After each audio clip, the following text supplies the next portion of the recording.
बेगूसराय में राजनीतिक हलचल तेज है लोकसभा चुनाव को लेकर के। क्या लगता है कि बेगूसराय में क्या स्थिति रहेगी? कमल जो है फिर खिल पाएगा या क्या कहेंगे आप? कमल खिला है और निश्चित रूप से इस बार और बेहतर रूप में एकदम ताजगी के साथ पुनः खिलेगा। इस दावे के साथ मतलब क्या लगता है कि कैसे कह सकते हैं आप? इसमें सबसे बड़ी बात है कि हमारे बेगूसराय में भूमिहार बहुल क्षेत्र है और उम्मीदवार बीजेपी के प्रखर उम्मीदवार भूमिहार वर्ग से ही होंगे। संभावित कैंडिडेट जो होंगे ही वो तो संकेत दिखाई दे रहा है। हम लोग नाम नहीं बोल सकते, ये उनका शीर्ष मामला है। इस भूमिहारों के गढ़ में क्या लगता है कि इंडिया गठबंधन क्या लगता है कि सेंध लगा पाएगा? ऐसा संभव अभी दूर दूर तक दिखाई नहीं दे रहा है, क्योंकि पिछड़ों का जो अभी प्रतिनिधित्व कर रहे हैं, उचित प्रतिनिधित्व करने वाले जो हमारे माननीय मुख्यमंत्री नीतीश कुमार जी हैं, उनका भाजपा के साथ पुनः हो जाना भी एक बहुत बड़ा भाजपा के लिए मतलब बढ़ोतरी और प्लस पॉइंट कहा जाए। अच्छा, नीतीश कुमार को पलटू राम से ज़्यादा संबोधित किया जा रहा है, बार बार पलटी मारने को लेकर के। क्या इस पर क्या कमेंट है? नीतीश कुमार ऐसे अपनी भाषा में, अपनी स्वार्थ में लोग अपने अपने ढंग से बोलते हैं। जब जिसके साथ होते हैं उनके लिए अच्छे होते हैं, जब जिसके साथ नहीं होते उनके लिए वो पलटू होते हैं, बुरे होते हैं। ये तो एक महत्वाकांक्षा है, लेकिन माननीय नीतीश कुमार जी के बिना इस बिहार में किसी भी दल की कोई भी परिस्थिति में सरकार नहीं बन पा रही है। किसी को भी प्रदर्शन करने के लिए नीतीश कुमार की ज़रूरत है। नीतीश कुमार के अंतर्गत ही बिहार की पूरी राजनीति उनके इर्द गिर्द ही घूम रही है। अच्छा, हमारी जानकारी के अनुसार आप कविता भी लिखते हैं, कविता भी कहते हैं, तो इस पलटू राम पर कोई कविता है क्या आपकी? अब क्या कहें, आपने देखा होगा कि जिसके साथ रहते हैं यदि उनसे अलग होते हैं तो उनके द्वारा इनका प्रतिकार किया जाता है। कुछ मतलब हुदंगबाजी करने का भी कार्यक्रम किया जाता है, व्यवधान भी डाले जाते हैं।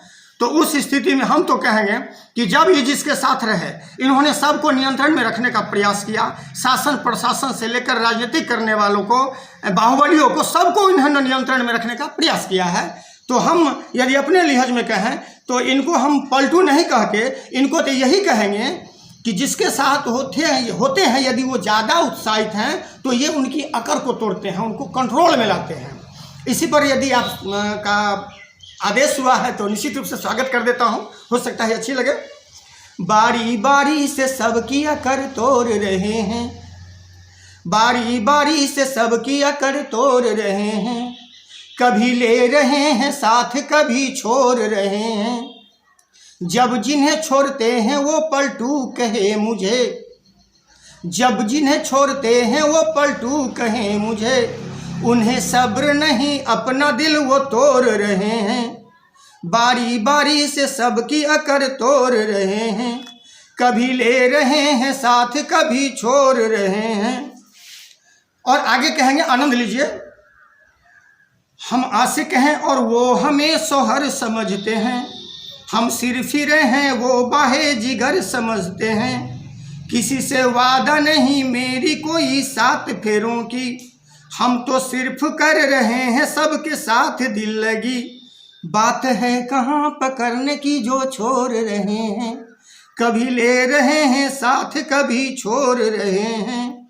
बारी बारी से सबकी अकड़ तोड़ रहे हैं, घर बसाने का मेरा इरादा नहीं है। ऐसे नीतीश कुमार, घर बसाने का मेरा इरादा नहीं है, 7 जन्मों 7 फेरों का कोई वादा नहीं है, किसी के साथ कोई ठोस वादा नहीं है। जब जी भरेगा आ जाऊंगा साथ फिर तेरे, मैंने करवटें बदली तुम्हें ना छोड़ रहे हैं, कभी ले रहे हैं साथ कभी छोड़ रहे हैं। बारी बारी से सबकी अकड़ तोड़ रहे हैं। आगे भी सुनिएगा। एक ही के साथ रहकर कहीं बोर ना हूँ, एक ही की मोहब्बत में मैं भी भोर ना हूँ, मतलब है मुझे सिर्फ हो बिहार का विकास, जनता का सेवक है हम नहीं हैं किसी के खास। पकड़े थे केवल बाह बाह छोड़ रहे हैं, कभी ले रहे हैं साथ कभी छोड़ रहे हैं, बारी बारी से सबकी अकड़ तोड़ रहे हैं। धन्यवाद।